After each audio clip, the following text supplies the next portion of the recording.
If your lead magnet isn't generating leads the way that you want it to, we're going to talk about why that might be the case and how to fix it in today's episode. But before we do, stop burning cash on campaigns that flop and quit watching buyers bail for your competitors. Get ads that turn your prospects into brand fanatics that devour your every offer, shun your competition, and do your selling for you. The problem's not your offer, your targeting, or your creative. It's the played out marketing guru's playbook that's broken. If you're selling high ticket in a highly competitive or highly regulated market, you need something different. Discover what's actually working now at cultishcontent.com/campaigns. If you're done with launching to crickets, make your next campaign cultish. Go to cultishcontent.com/campaigns today. And now back to the show. all right, welcome back to Cultish Content. I'm Nathan Frazier. And I'm Lily Elizabeth. And we're going to be talking about lead magnets today. It's a vital aspect of running a business. It's the best way to build your email list. But lead magnets don't work the way that they used to. They're not as high performing as they used to be 10 years ago. We're going to talk about why, what's changed, and if your lead magnet is not pulling in qualified leads, what to do to fix that. And let's go ahead and just jump into this with the disclaimer.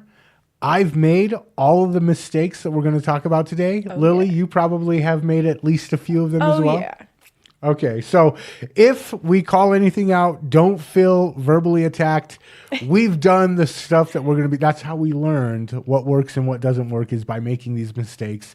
And also, marketing, people's BS meter, people's ability to recognize bullshit and marketing is way higher now. So they're quicker to look at your lead magnet with skepticism than they used to be. And so for a lot of reasons, lead magnets don't work as well.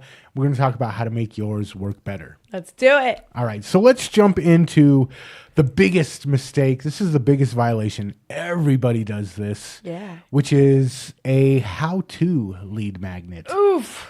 Join my list and I'll teach you how to. And they think that that's going to get them qualified leads. Yeah, it sounds helpful and should position you as an authority, but it really just attracts competition. So competitors who want to steal your customers Or your secrets. or your secrets, or DIYers. Yes. And so if you have a how-to, you're like, hey, this will help position me as somebody who knows what I'm talking about. But what you're going to do is you're going to fill up your list with people who want to steal your secrets or people who just want to do it themselves. Yeah. DIYers who are looking for a how-to, they're not looking to hire somebody. They're not looking to buy your product or support your business. Exactly. So how-to, again, biggest offender, everybody does it. Probably the number one thing that kills your actual potential to sell to somebody later on down the line. Yeah, you're showing them all your cards. Why would they even invest in your offer? They know exactly how to do it. Exactly. It's like, what did they used to say? Why would somebody buy the cow if the milk is free?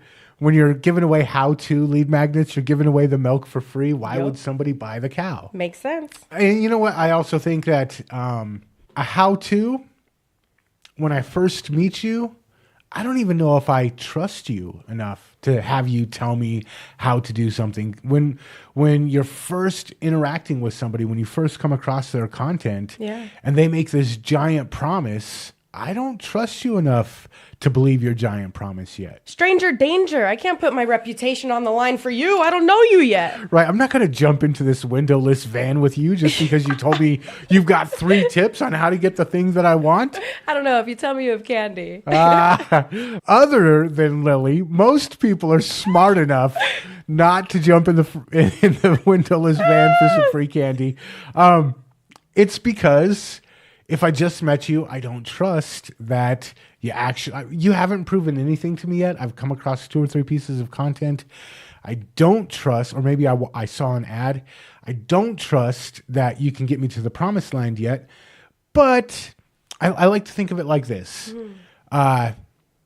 If I come across some random person in the woods and I'm doing a hike, and they're like, dude, I know this really amazing waterfall. You should follow me into this dark, shadowy area. Oh. This trail that looks like nobody's gone down it. Scary.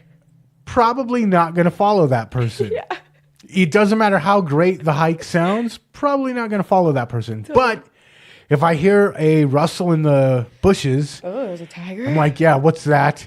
And there's a random person that's like, oh crap, there's that tiger I saw earlier. Quick, come this way. Let's get away from here. Come with me if you want to live. Exactly. I'm much more likely to trust that person than somebody who's promising to get me to the promised land. So if you're helping me escape a pain point and I barely know you, but I can feel the pain point, I might trust you. Takes a lot less trust, at least. Yes. If you're helping me to, or if you're promising to get me to some desired result and you're just some random person that I met on the trail, probably not going to trust you. So instead of 5 tips to get better ROI on your ad spend, or use these 3 tips to get the best cookies possible, if I barely know you, probably not going to trust it. But if it's avoid these 3 mistakes that all new bakers make, or avoid these 3 advertising mistakes that'll suck your ad spend up, help me get away from the tiger in the bushes, probably going to give you my email address. I'm listening. Promise to get me a desired result, but I don't know you. Promise to tell me about a secret waterfall that I don't know or like or trust you yet. Probably not going to follow you down that trail. Sus.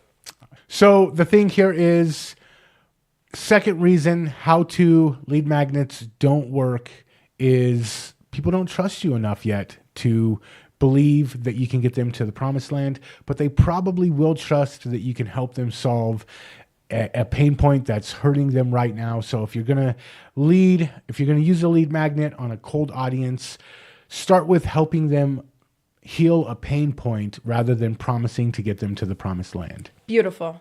Okay, let's talk about the third one. Let's do it. A big classic offender, the Value Bomb lead magnet. Ooh. 150-page PDF downloadable ebook, 2-hour webinar, Yeah. 3-week masterclass. Overwhelm me.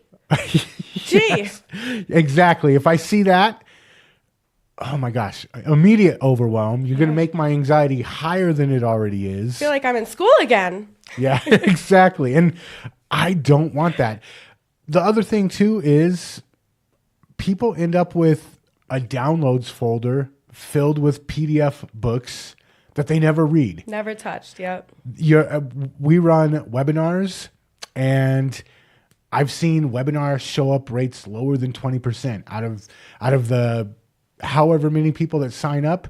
When it comes time to actually show up for the webinar, Oh, sometimes 80% of the people don't show up. makes sense. And it's because they've gone through 15 webinars already. They might sign up, but then halfway in between when they sign up and the webinar goes live, they're like, I don't have 2 hours today. I've got chores I got to get done. Yeah, you got a life. That's okay. Exactly. I don't have 2 hours to sit here and listen to you make a sales pitch for your software as a service. Yeah. I have this problem of buying books and then they sit on my bookshelf and then I want to go buy another book, but then I feel guilty because You didn't read the last I didn't read the last 3. Oh. And so am I going to really give you my email for another ebook when I haven't read the last 3 ebooks? No. Probably not. So, Value Bomb PDF ebook downloadable, a Value Bomb week-long course, a Value Bomb webinar that's 2 hours of my time. Probably not going to show up. Probably not going to give you my email. What works instead? Quick, easy to use answers. Give me a simple solution to my problem that I can use and immediately get a result from. I want to see some kind of reward, something that happens because I did this action. Exactly. So I like the 3 rules of ease. Ooh. It's got to be easy to consume, easy to implement, and easy to get a result from. I like that. So don't give me a 120-page PDF. Give me a 3-page infographic. Yep. Make it super simple, super clear, solve one problem, and make it to where I can implement it. And within the next 15, 20 minutes, I can start seeing results from it. Your ideal clients and your ideal buyers don't have time for 200-page PDFs or 2-hour webinars. So if you can give them something easy that's actionable and easy to get results from, they'll keep coming back for more. And if it's easy to implement and easy to get results from, they'll actually get the result. If it's a 120 page PDF, they might get to page 48 and give up and never get the result. Exactly. Never going to buy from you because they never got the result. Yeah. But if it's a 3-page PDF and they implement it and right away they solve that pain point right away, they're like, oh, I'm going to go check out what more this person has because that was really easy and it got me an instant result. And I didn't have to sit through 120 pages to get there. Exactly. And not to mention, if every time I see you online or every time I see you, you give me something valuable that I can use and I get a reward from, I'm going to keep coming back for more and I'm going to trust you next time. It trains me to expect value every time I see you. And if you use the strategy of don't do how-to content, don't do a desired result content, just do, hey, here, I'm going to help you solve this pain point real quick. You're dealing with this pain point. Let me show you how to deal with that real quick. You do that 2 or 3 times, then you actually sell a product or an offer that says, hey, let me get you that desired result.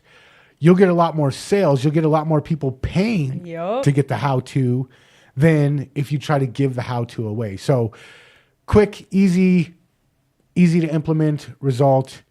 Solve a pain point rather than making a promise. And then once you've gotten them on board with that, then sell the how to get the desired result and your lead magnet will be a lot more effective. So like I said, if you're making any of these mistakes in your lead magnet, don't feel bad about it, but change them. We've gone through all of this. We're talking from experience. We've made these mistakes. There's nothing to be ashamed of. But now that you know them, you have no excuse. Go fix your lead magnet right now. Report back with better results. We'd love to hear about it in the comments. But before we're out of here, let us know, have you made any of these mistakes with your lead magnet? Are you making any of these mistakes right now? And what are you going to do to fix them? Let us know in the comments. And until next time. Bye-bye. Deuces. Before we're out of here, do me a favor. If you like this video, let me know. Hit that like button. If you want to catch more videos like this, smash that subscribe button. If you know a business owner or a marketer who could benefit from what we talked about in today's video, share it with them. And check out the other couple videos YouTube's recommending. I bet you'll dig them.